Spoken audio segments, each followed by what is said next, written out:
Okay, are you ready for some truth? Yes. Be careful what you ask for, because what do they say? Sometimes the truth hurts. We have the opportunity sometimes to speak some truth into people's lives, and sometimes that truth hurts.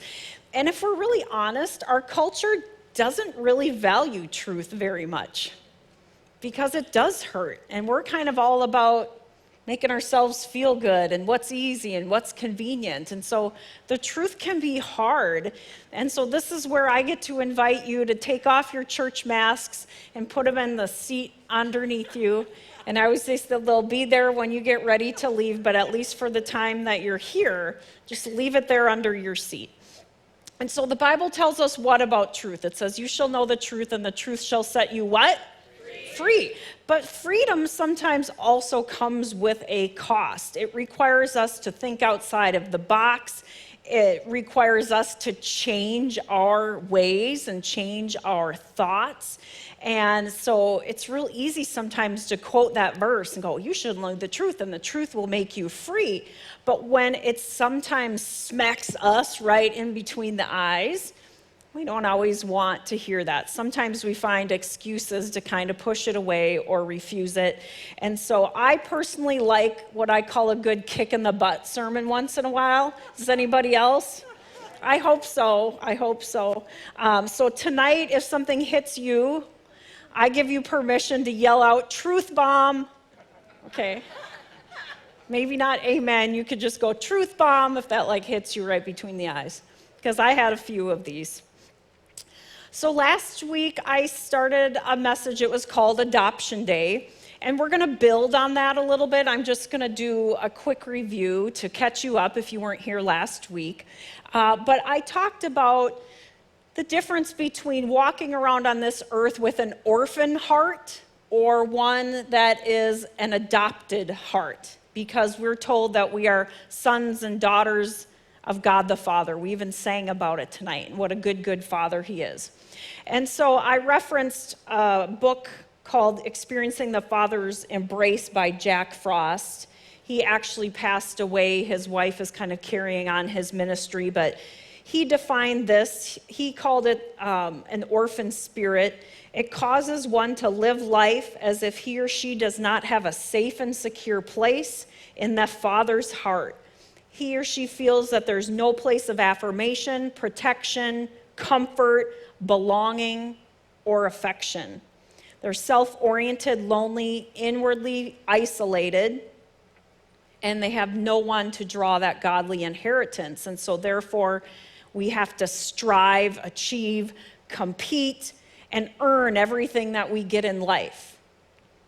It easily leads us to a life of anxiety, fear, and frustration. So the good news that I shared last week is that He's given us a way to receive and experience a spirit of sonship or daughtership. So if I say son, or know that includes everybody. And it's through adoption. So the core verses that I went through, I started with Ephesians 1, 5 through 6. This was from the Passion Translation. It says, for He was always in His perfect plan to adopt us as His delightful children through our union with Jesus, the Anointed One, so that His tremendous love that cascades over us would glorify His grace. I have an image of that, cascading over us. For the same love He has for His beloved one, Jesus, He has for us. And this unfolding plan brings Him great pleasure. One more that I shared was Romans 8, 14 through 17, and this is from the Voice translation. It says, if the Spirit of God is leading you, then take comfort in knowing that you are His children. You see, you've not received a spirit that returns you to slavery, so you have nothing to fear.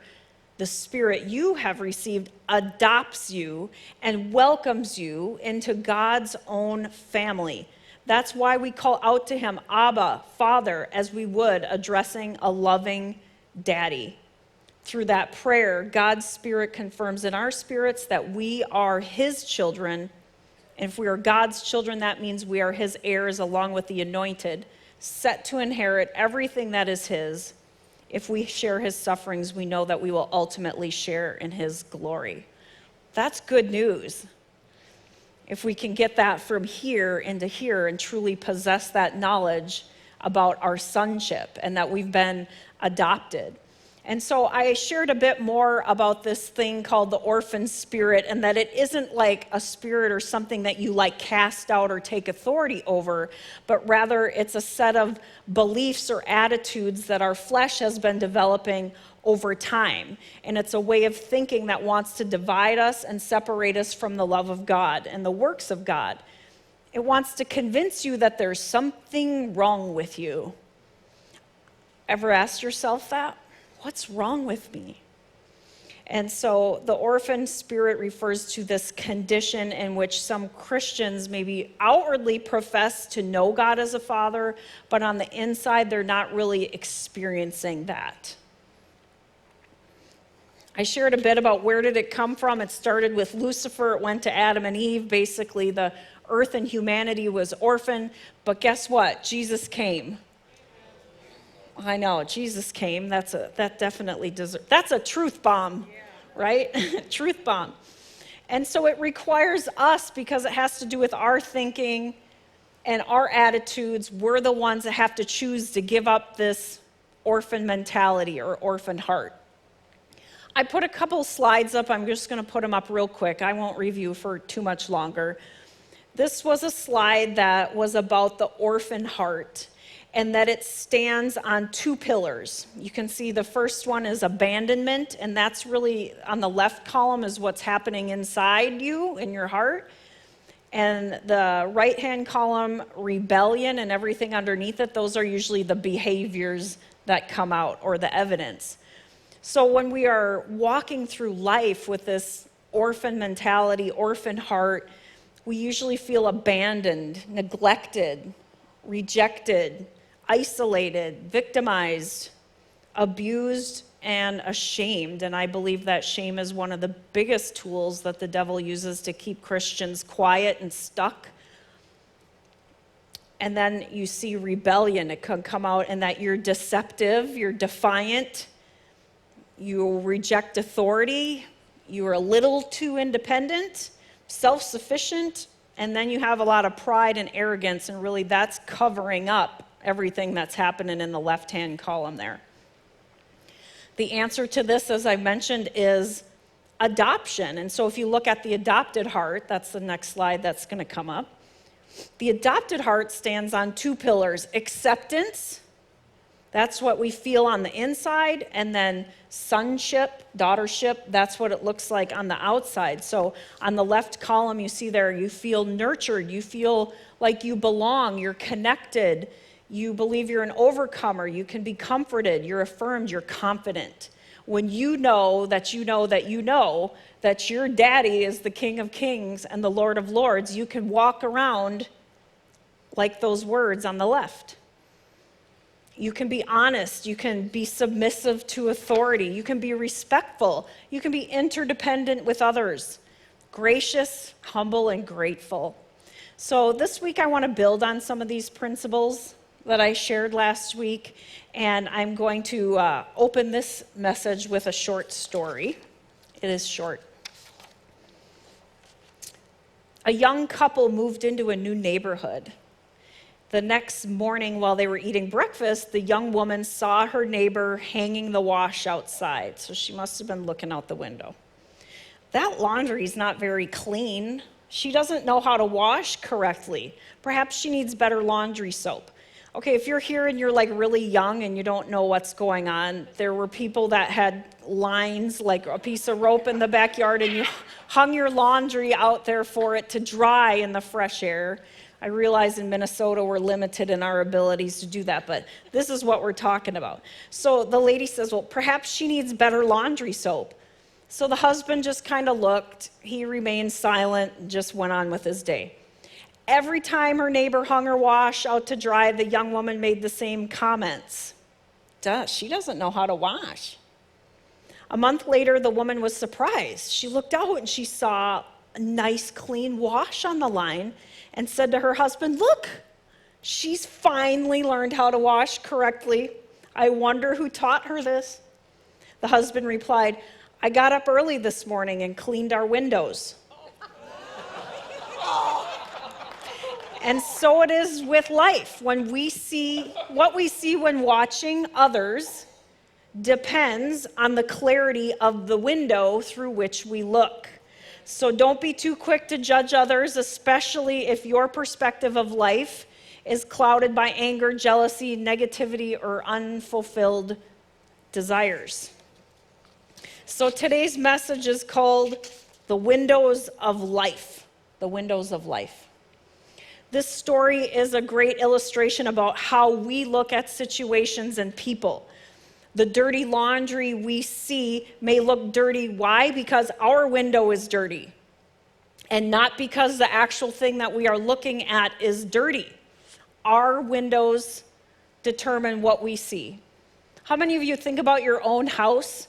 If you've ever had professional window cleaners come, or you take the time to clean your windows, and when it's all done, you're like, wow, right? So I want to talk tonight about some of the windows that we tend to look at life through. And the windows are directly related to the discussion I had last week regarding this orphan heart, or this heart of adoption, and how we see ourselves. I'm going to go through a couple different window options, not an exhaustive list. And some I will spend more time on than the other, but there's more windows out there than I can share. So I'm not super crafty, but I did these are my windows. Ooh, This is the clean, clear window. This is your dirty window. Yeah, ooh. So I might be holding these up. They're getting a little fingerprinted, but the first windows I wanted to talk about was a window of looking at life through rejection, or you have your clean window where you look through life as being accepted. So rejection versus acceptance. I looked up the word rejection, and it was defined as not given approval or acceptance. And it's one of the core symptoms that I went through on that orphaned heart. It's one of the pillars. Everyone in here has experienced rejection, and I promise everyone in here will experience it again. Some of us have experienced it at a deeper level than others. Raise your hand if you love feeling rejected. That's what I thought. Raise your hand if you've ever rejected someone, meaning not given them approval or acceptance because of their choices or their lifestyle. Yes, we got to be honest in here. I think it's interesting that we can admit that we have incidences of rejecting others, but yet we seem to believe that we should never have to experience this. Just like many other things, rejection is part of the human experience here on earth. Some of us have learned to overcome, others have let it keep our windows real dirty. And if you read the Bible is full of people that were rejected. Most importantly, Jesus was rejected on several occasions. Let's look at a couple verses. Matthew 8:34, this is from the Voice translation. It says, and so the whole town came out to see Jesus for themselves. And when they saw him, they begged him to leave their area. I don't know about you, I've been rejected, but I've never had a bunch of people beg me, please get out of Brooklyn Park, leave this town, please, I'm begging. Anybody? They said this to him right after he had driven the demons out, and they went into the pigs. And the pig herders came to town, and they were all up in arms, and so they start begging him to leave. Crazy.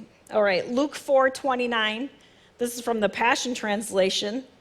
It says, they mobbed Jesus and threw him out of the city, dragging him to the edge of the cliff on the hill on which the city had been built, ready to hurl him off. Anybody had that experience?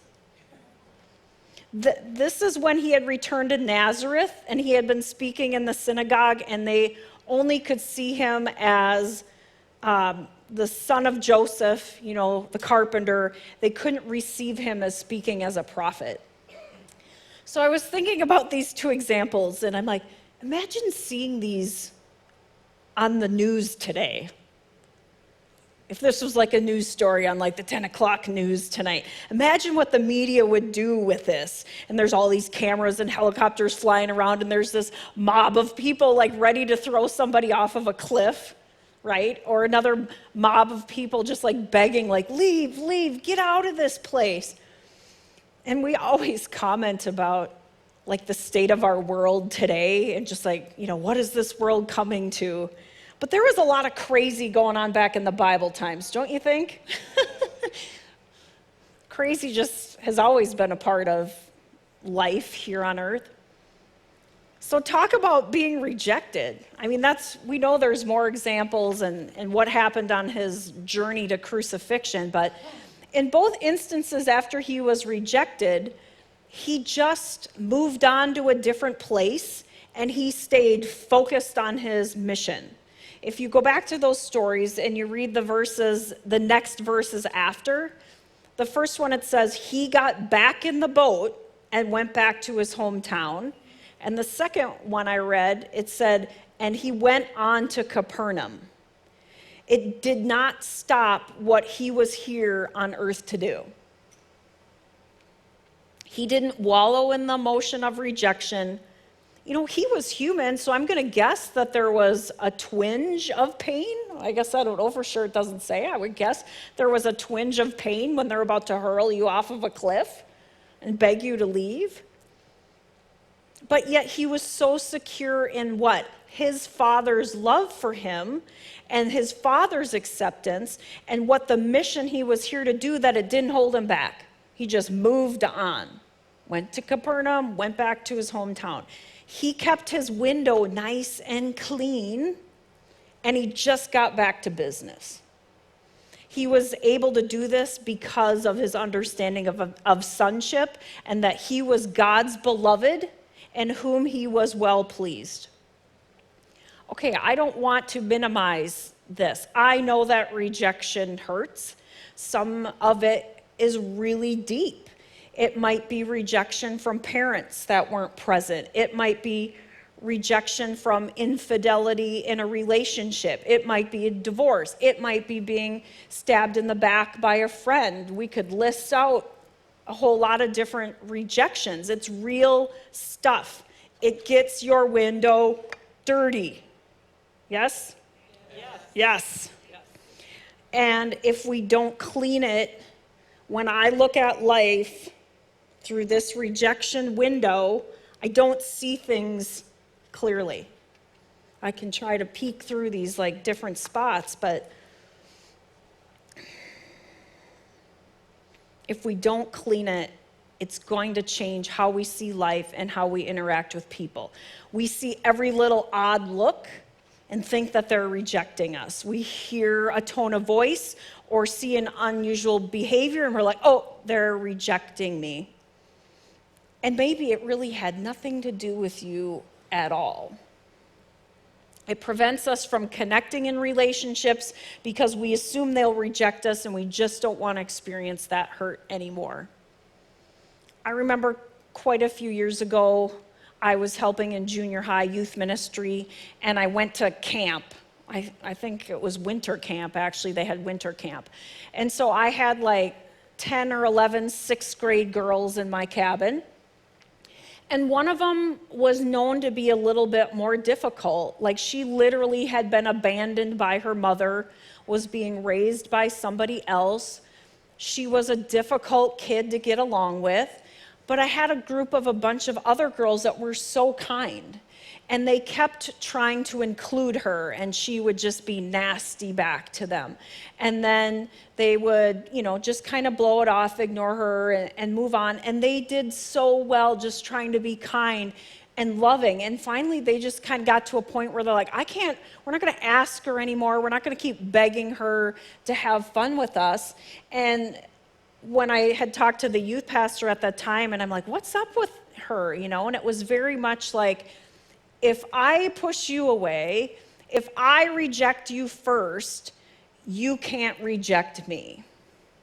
And so her dirty window was really getting in the way. It was in itself causing people to reject her because nobody could get close to her. Nobody could even really be kind to her. And so sometimes our window is so dirty like that, we don't realize we're pushing people away to protect ourselves from the small chance maybe that they would reject us.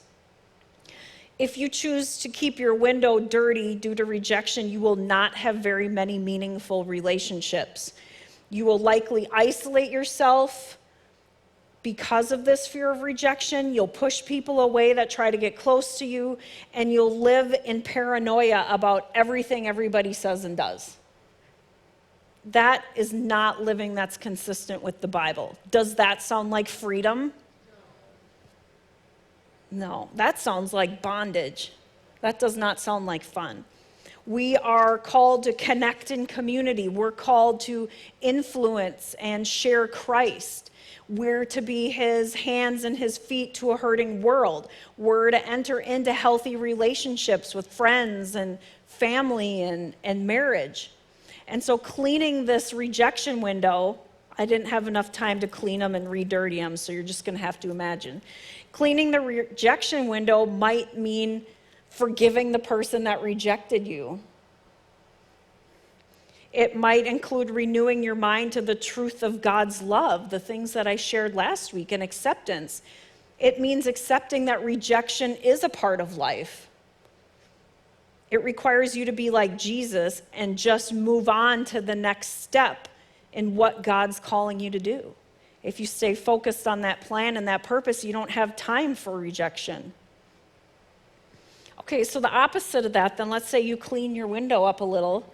Now you got this nice, clean window of acceptance. What does life look like when you're looking through your clean window? It's one of the pillars of the adopted heart, and when your window is clean, you'll see things differently, and it's probably going to feel kind of weird.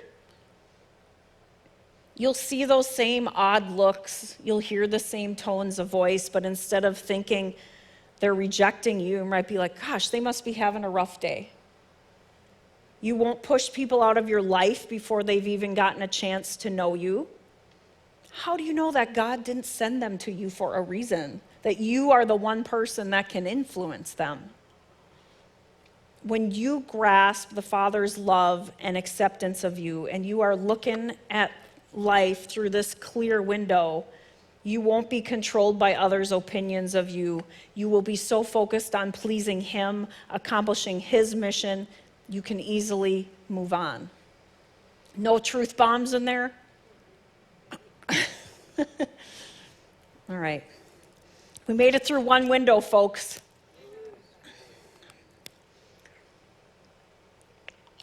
Okay, the next one. This is the judgment window. This is the love window. Judgment versus love. Okay, this is my soapbox. This is my hot topic. This is where I could talk for a long, long time, but I will refrain from preaching like previous messages. The story I read to open this about the laundry and the windows is a perfect example. She was judging her neighbor, right? She doesn't know how to wash correctly. If we're honest, we'll all admit we're sometimes looking out our windows at our neighbors trying to figure out what's going on, and oh, look at that, look at her. The judgments were made because of her dirty windows. The laundry was not dirty. And so I know we could take a poll and we would all say that we don't like the feeling of being judged, but yet once again we can also admit that we frequently judge others. I'm super passionate about this topic, but I'm not perfect at this either. I catch myself doing the same thing. I don't think we ever really arrive, but we can definitely make efforts to keep growing in this area. And we tend to judge people in the areas where they're falling short, but maybe we've had victory. And we forget that we were just in that place 1 month ago, 3 months ago, 6 months ago. So we're like, oh, can you believe that she gained all that weight back? I don't understand why they can't stop smoking. When I have kids, I'll never let them act like that. All I want to say is that you never, ever, ever have all the data or the whole story. Never. You may judge someone using drugs, but when you hear the story about their children being murdered, you might have a different perspective. That's a true story. You might judge somebody with depression, that they lack faith. They can't take authority over that. But when you heard about their third miscarriage, that their mother died and they're being bullied at work, maybe you have a little bit more understanding. None of us know what it's like to walk in somebody else's shoes. You have not had their life experiences. The dirt on your window is pride, insecurity, and a lack of empathy. Ouchie, truth bomb. I still tend to do these heart surgery messages. I still haven't done too many rah-rah messages, but that's okay, Lord, I'll say it. I can handle it. So our dirty window was rejection. Our clean window is looking at people through a window of love. I talk a lot about that. I won't expand too much on it just because I have talked a lot, but the church needs to work towards changing their reputation, and it's going to require us to love people at a new level. We say we want to reach hurting people, but then when they walk in the doors and they smell like alcohol, or they're all full of tattoos, or they're pregnant, you don't see a wedding ring, or they're just apparently living a lifestyle you don't approve of, you change seats, you move away, you avoid them, you don't talk to them. They're not contagious. It's not going to jump on you. I get frustrated when people, I'm not going to be around that person. I don't want that to happen. It's not going to jump on you. I don't know how else to say it. Jesus was a friend to sinners. It's our personal transformation and love that's going to fill these seats. We all have influence on different people in the workplace. If you got kids that play sports, my personality can get to some people. Other people might rub the wrong way, and they need you, and they need you. Each of us has influence. It's not necessarily the church's job to fill these seats. It's ours. And people have to want what we have. And so this will continue to be our journey to clean off that judgment window and get this nice, clean love window. All right, we're through 2 windows. Nobody's left yet. That's good, that's good. Okay, next I wanted to talk about having a victim versus victor mentality. And I wanted to use the examples from the Bible of Job and then Joseph. Like Joseph in the Amazing Technicolor Dreamcoat, Joseph. So a victim, when I looked up a victim mentality, it says an acquired or learned trait in which a person tends to regard him or herself as a victim of the negative actions of others. So victim mentality depends on a habitual thought process. So who has control of our thoughts? So think about Job. His children are wiped out. His possessions are wiped out. He gets a nasty skin disease, and he decides to talk to his 3 friends that supported his victimhood, and then he starts bad-mouthing God. This is a very abbreviated version. And then this 4th friend comes around and talks to him about a good and a merciful God. Then God shows up and sets him straight. In Job 42, he says, I admit it, I was the one. I babbled on about things far beyond me, and he repented. Job was restored in receiving his wealth back several fold, having 10 more children. Sorry, but no thanks. 10 more children, and living for another 140 years.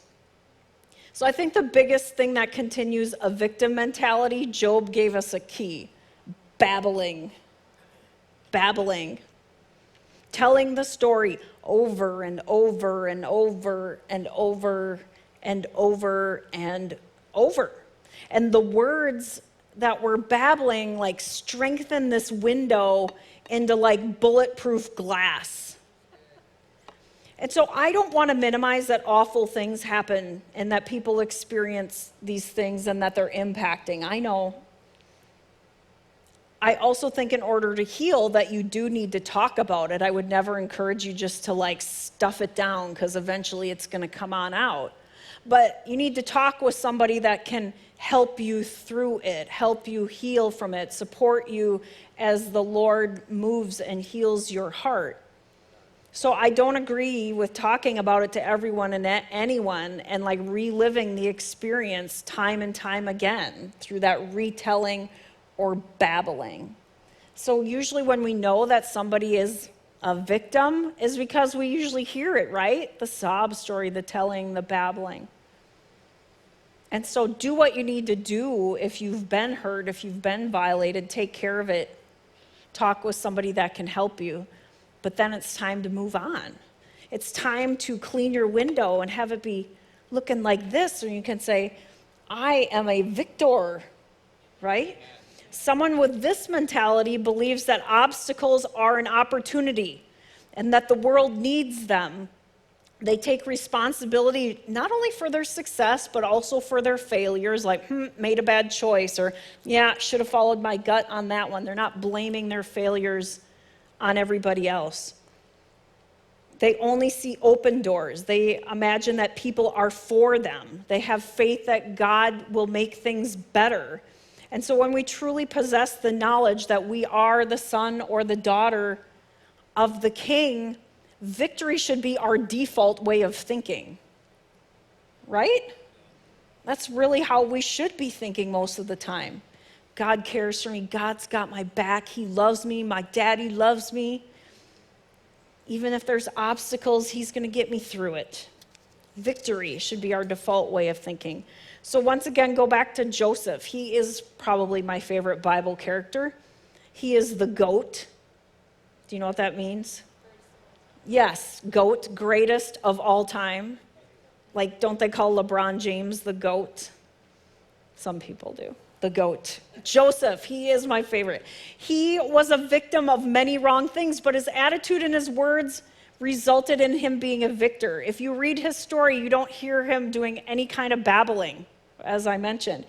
He was mistreated, he was overlooked, he was wrongly accused, and when you read his story, no complaining, no rehearsing of all of those things to anyone. He stays focused on the love of God and God's promises for his life.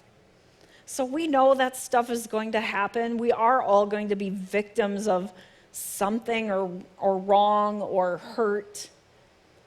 But remembering who we are, whose we are, and focused on the mission that he called us to, we can walk in that victory. All right, here's a good one. This is the offended window. Do you look at life through a window of offense, or do you look at life through a window of being pleased? Offense is a characteristic, one of the key characteristics of that orphan heart. And gosh, don't you just look around? Everybody's offended about everything, right? I saw some funny memes on Google, and one of my favorite ones said this. It says, I'm offended that you're offended by me taking offense at your offensive offensiveness. If I could have put a bunch of different ones on the screen, I would. You may perceive that the guy that cut you off in traffic, he's just trying to be a jerk and, ruin your day. Or if anybody has a different perspective or opinion about a topic, They're just there to irritate you. The world is not out to get you. Truth bomb, come on, people. Usually we get offended in areas that we've not let our own heart heal. The orphan heart results in us being easily offended. Okay, so let's pretend that I'm like really short. I mean, I'm not super tall, but I'm not super short. And so what if I went into Perkins and the waitress comes and she says, "Hi, would you like to order the short stack?" I could get offended if I wasn't secure in, who I am and that God created me to be. Or what if I wasn't comfortable with the extra few pounds or these muffin top things that I have, and maybe I ate my whole meal and my plate was clean, and she comes by and she's like, "Oh, you must have really enjoyed your meal," right? I know these are like really basic examples, but some people, I feel like, are staring out this dirty window like all day long. I'm just going to watch and wait for somebody to do something or say something that's going to offend me, because it's almost like you like it. I don't know. It's almost like an addiction in itself. So you have these theories and these paranoias, and you find evidence to back it up. If you want to see something, you will find evidence to back it up. We're called to believe the best, and if we're honest, many of us could use a little improvement. We don't have to have an excuse, though, to be rude. We're still called to love, but it's okay for somebody to have a different opinion than you, and it's okay that you can disagree and you can still be nice to them. What a concept. Truth bomb. Okay, so did you see on it was on social media and the news, this whole big deal they made that Ellen DeGeneres was sitting next to George Bush at the football game. And like the cameras are on it, and then they're like making this big deal, and people are asking Ellen, like, "Why are you sitting next to," and like laughing and talking with somebody that you maybe have really conflicting views and lifestyles? And her kind of theme that she says is always be kind. And so she literally had to get up on her show, and she's kind of like, "I can't believe everybody's making such a big deal of this. And when I say be kind, I mean be kind to everybody. I can talk with and communicate with people that I have different viewpoints on." And I'm like, oh my gosh, I can't even believe that this has to be an issue, but that's where we're at. That we think if you don't agree with me or believe exactly what I believe, like we're not even kind to one another. So we look through this window of offense. This is a big one right now. And I want you to see that it is connected with that orphan heart that I talked about last week. When you look through the clean window, the window of being pleased, that was the best word I could find for the opposite of, it's weird to say like unoffended or non-offended, so the word was pleased. When you look through that window, you don't tend to look for every little injustice and take it on personally. Your attitude is one of thanksgiving and gratefulness. And you don't let a feeling of offense, I call it, rent space in your head. And you don't let it take root in your heart. You realize in the big picture of life, or the big windows of life, that being offended over small things is not worth the energy. It's a total distraction. Have you ever gotten offended or upset about some little thing? It's wrecked your whole day. You lose sleep over it. Someone looking through the pleased window can easily just let things go, even if it's unfair. Once again, you remember, I'm a son, I'm a daughter of God. He's looking out for me. He's got my back. He'll take care of those people. It's his job to judge, not ours. Yay, truth bomb. Okay, now we have the guilty window. Do I look through life through a window of guilt, or do I go through life with a window of forgiveness? So I chose to compare here Judas and Peter.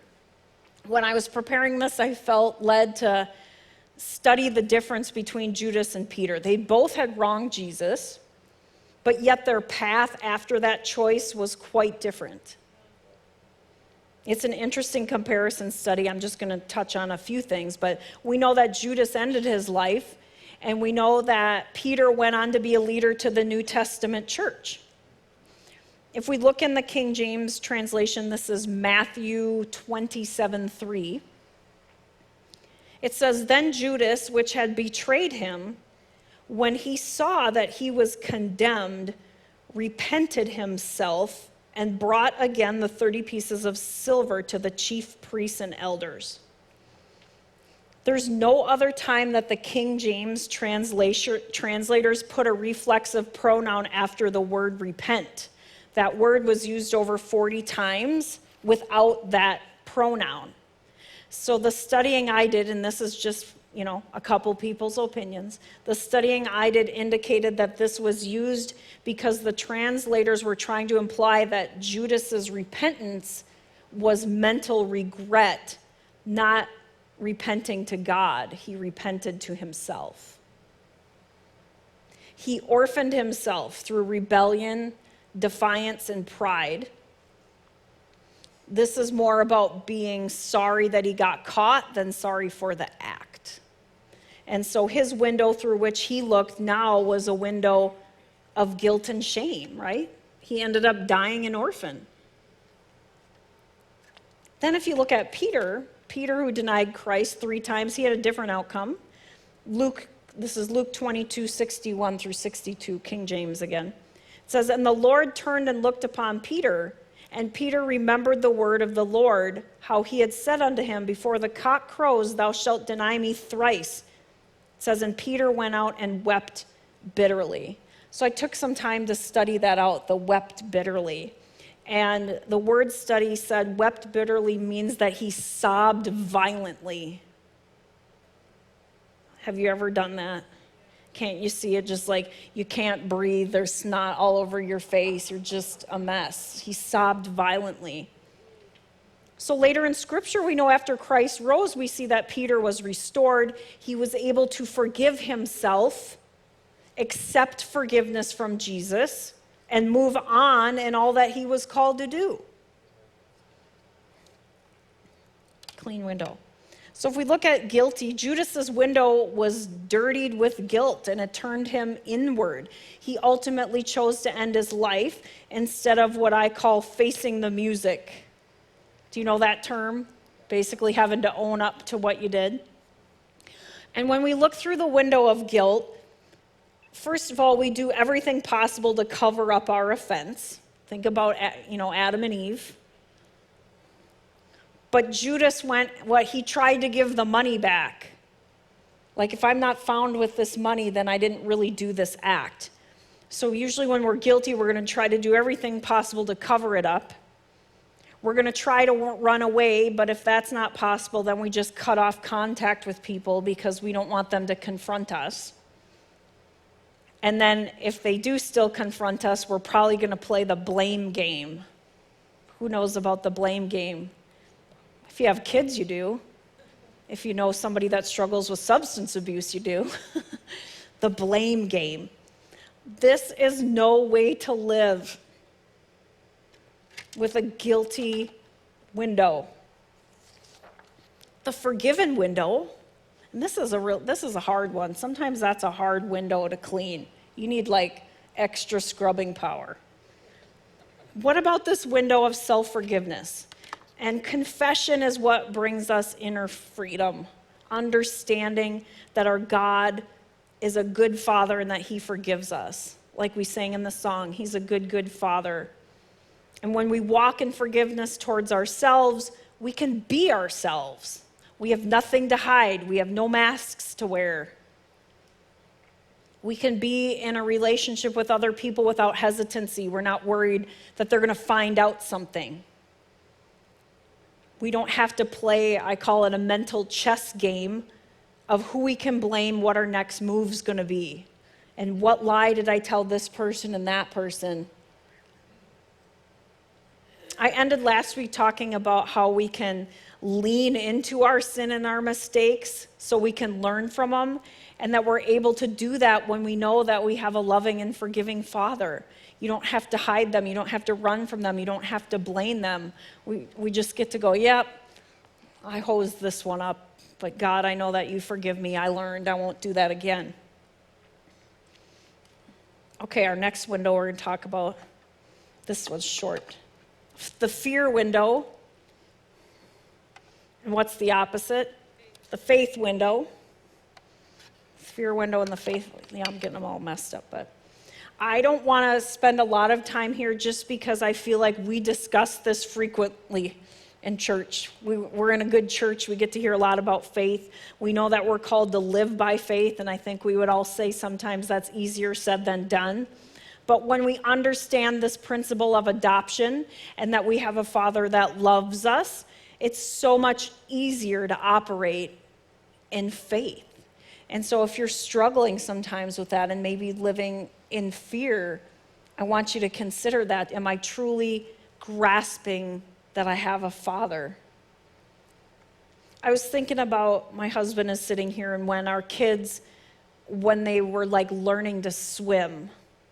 And so they're so afraid, right? They're so afraid. And you know, he's trying to get them to just like lay on their back and float, and he's got his arms underneath, you know, but they just want to like grab on and hang on tight, and they're so afraid, and they're like, don't drop me, don't, you know. Or if we're trying to get them to jump into the pool, you better catch me. Do you know what I'm talking about? You better catch me. They're like so afraid. And I remember him saying like, gosh, if they really only understood how much I love them, and that I'm not going to do anything that would result in them drowning or falling or getting hurt, you know, and we could tell them that like over and over, like, don't worry, I got you, I'm not going to let you go. And it's no different with God and us. And we're sometimes thinking he's going to let us fall, let us go underwater. When we look through life through this window of fear, we can just be crippled. We won't take any risks in relationships. We won't step out in our calling. There's so much good content about fear and faith, but I'm going to leave it at that. You'll have to explore that one a little bit more, but as I said, I think most of us have been taught quite a bit about that. Okay, what about this one? Pessimistic? What's the other one? Optimistic. Listen to these statistics. I thought this was interesting. Pessimists are up to 8 times more likely to become depressed when bad events occur. They do worse at school, sports, and most jobs than their talents would suggest. They have worse physical health and shorter lives, and they have rockier relationships. It went on to say that people generally are not born with an optimistic or a pessimistic view of the world. I think, you know, in our teachings from Caroline Leaf, we know that we're wired for love. And so if I was going to lean on one thing, I'd say, no, we're probably more wired and created to be optimistic. But generally, pessimism is a learned behavior, learned either through experience or through other people telling us who we are. So when something bad happens and you look through this window of pessimism, we automatically think first that it's permanent. This is going to last forever. We tend to think it's pervasive, meaning it's going to undermine everything. It's not just this one little thing, it's everything. And then we tend to think it's personal. It's my fault. I have weak character and I don't have skills. Optimists, on the other hand, in contrast, they have a strength that allows them to look at their setbacks a little differently. They might see a setback as something that's easy to overcome, that it's only going to last a short period of time versus this permanent thing that a pessimist might think of. And they think it's only to this specific problem versus covering everything and being pervasive. And that it's just from temporary circumstances or other people, and they don't take it on as having to do with their character or their skills. So 2 different windows. We can all think of people in our life that are maybe so optimistic that it drives us nuts. And we're like, yeah, you live in la la land, right? And then there's probably people that are so pessimistic that drives us nuts too. You're like, oh my gosh, I don't even want to talk to them on the phone, right? They're going to drag me down. The part I want to focus on is that it's a learned behavior and not a character trait. It's a way of perceiving and thinking. And so once again, it's subject to change. It's a renewing the mind principle, like most of these I've talked about tonight. We know that the word says the battlefield is where? In our mind, between our ears. We know we're instructed to renew our minds. We know that we're supposed to count it all joy when crazy is going on around us. And so my point is that the window can definitely impact your experience here on earth. This one,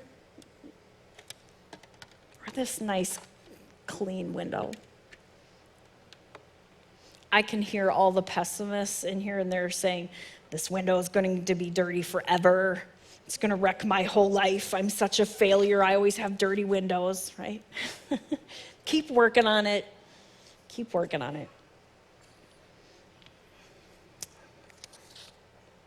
Got a couple more.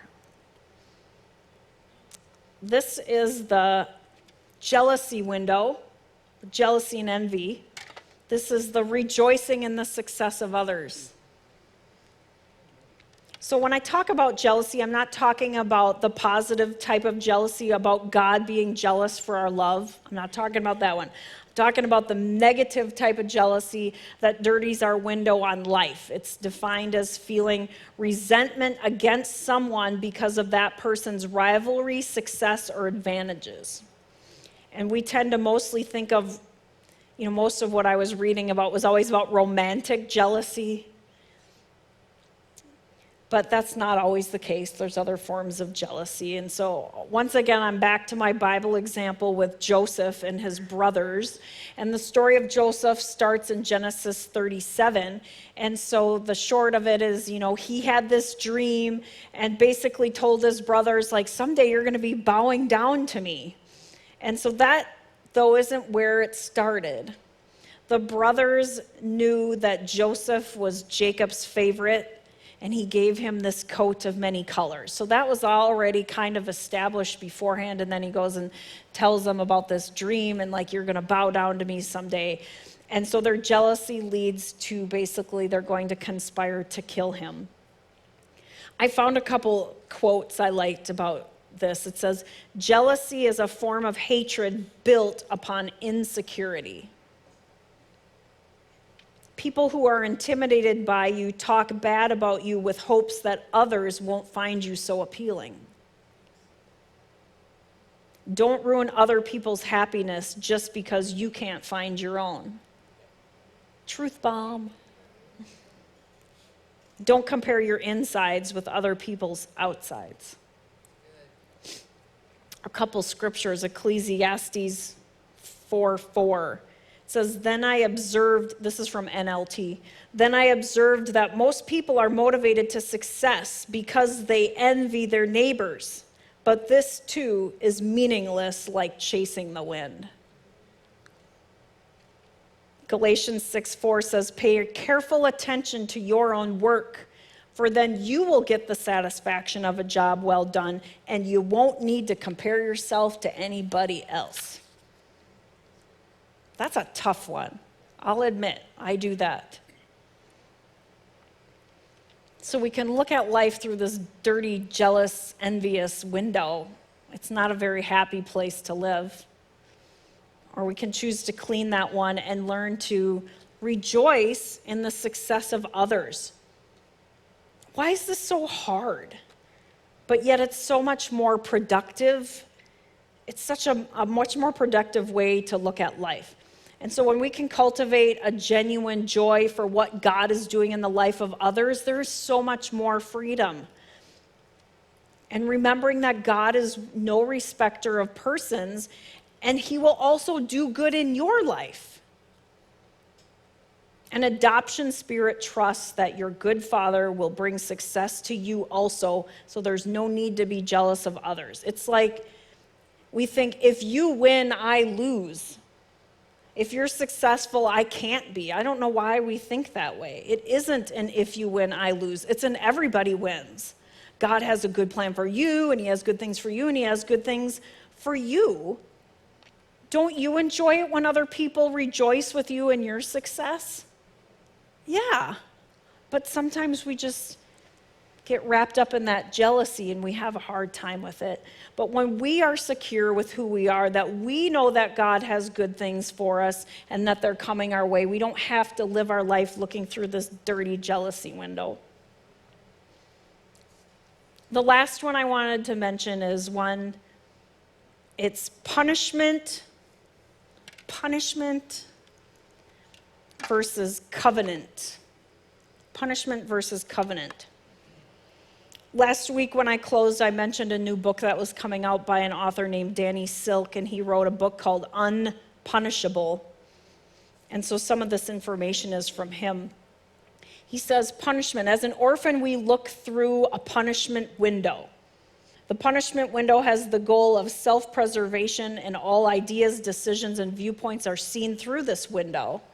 And the core beliefs is that my flaws and my failures make me unworthy of love, belonging, and connection. I deserve to be disconnected. I deserve to be punished. And so does everybody else that has flaws and failures.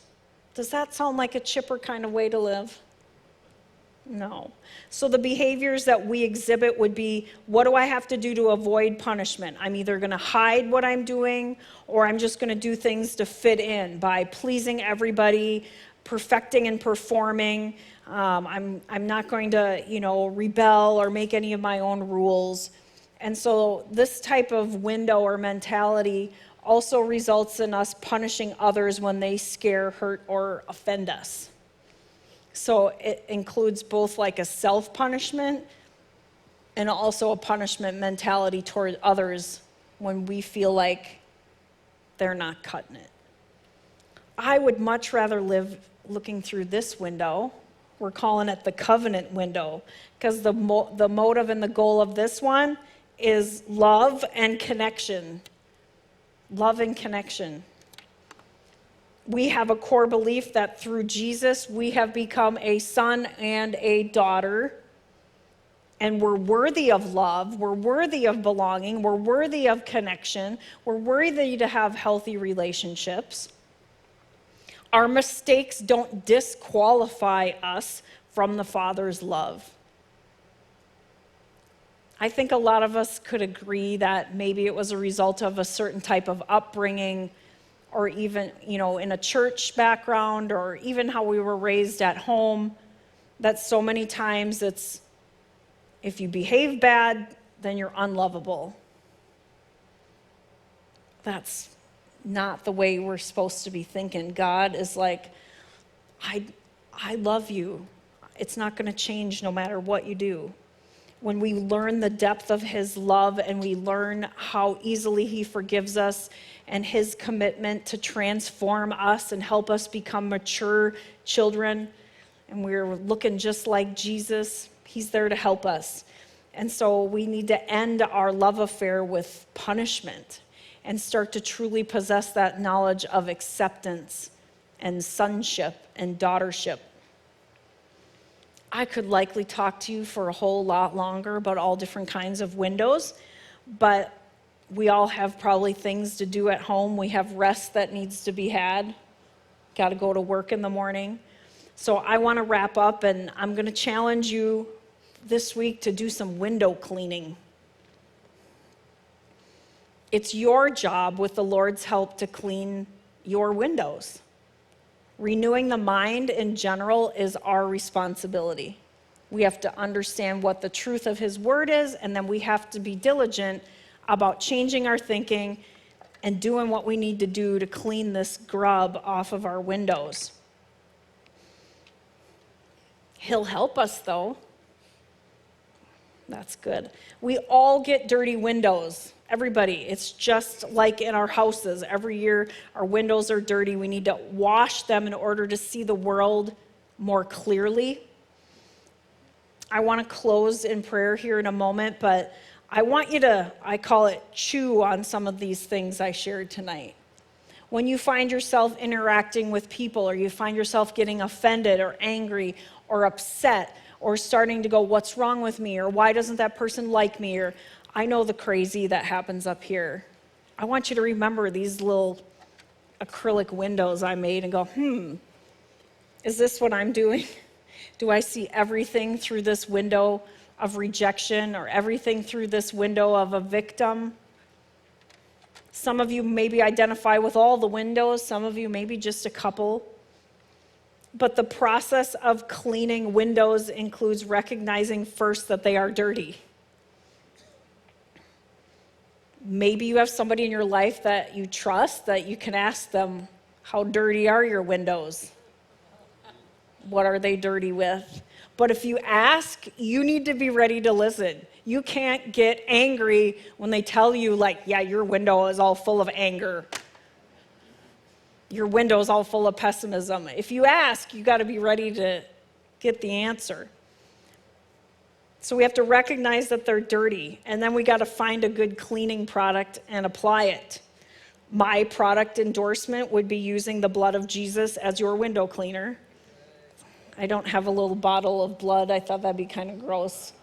I was going to get some like red water and like squirt that and clean that off, but you'll just have to imagine that yourself. But there is no better cleaning product on the market than the blood of Jesus. He will help you get all your windows clean.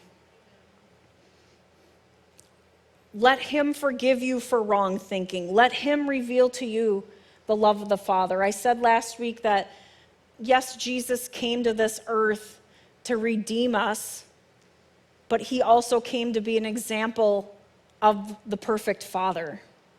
And we don't often talk about that enough or think about that enough. Let him remove this dirt as far as the east is from the west. Once they're cleaned, they don't always stay clean, though, do they?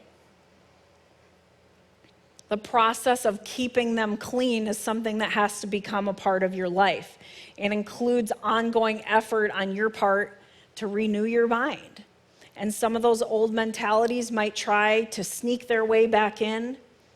But dang, if we can just get out that blood of Jesus and clean it off before it gets this bad, and just do everything we can to keep those windows clean, you're going to see people differently. You're going to see situations differently. You're not going to get so fired up about things. You're not going to walk around offended all the time. You're not going to be jealous.